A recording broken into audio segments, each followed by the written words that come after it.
Video editing నేర్చుకోవడంలో ఇవాళ day 17. ఇవాళ టెక్స్ట్ గురించి నేర్చుకుందాము. టెక్స్ట్లో చాలా ఫీచర్స్ ఉంటాయి. Add text, stickers, auto captions, text audio, text template, auto lyrics, draw. Add text చూద్దాము. యాడ్ టెక్స్ట్లో కూడా డిఫరెన్స్ ఉంటాయి. ఫస్ట్ ఫాంట్స్ ఉంటాయి. ఫాంట్స్లో చాలా డిఫరెంట్ టైప్స్ ఆఫ్ ఫాంట్స్ ఉంటాయి. చాలా చాలా బాగుంటాయి. క్యాప్కట్లో ఫాంట్స్ మాత్రం ఎస్థెటిక్గా యూజ్ చేసుకోవడానికి. నెక్స్ట్ వచ్చేసరికి స్టైల్స్లో డిఫరెంట్ టైప్స్ ఉంటాయి. గ్లో, బ్యాక్గ్రౌండ్, షాడో, కర్వ్ ఇలాంటివన్నీ పెట్టుకోవచ్చు. మనము స్ట్రోక్ ఇట్లాంటివన్నీ పెట్టేసుకోవచ్చు.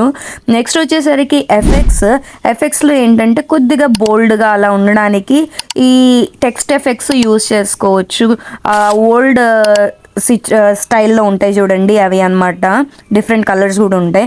నెక్స్ట్ యానిమేషన్స్ అంటే టెక్స్ట్ యాడ్ చేసినప్పుడు ఇన్, అవుట్, లూప్ అని ఉంటాయి కదా, వాటిట్లో యాడ్ చేయడానికి డిఫరెంట్ టైప్స్ ఉంటాయి. నేను రెగ్యులర్గా యూజ్ చేస్తూ ఉంటాను కూడా. లూప్లో భలే ఉన్నాయి, ఒకసారి చెక్ చేయండి. నెక్స్ట్ వచ్చేసి బబుల్స్ చూస్తేనే అర్థమవుతుంది.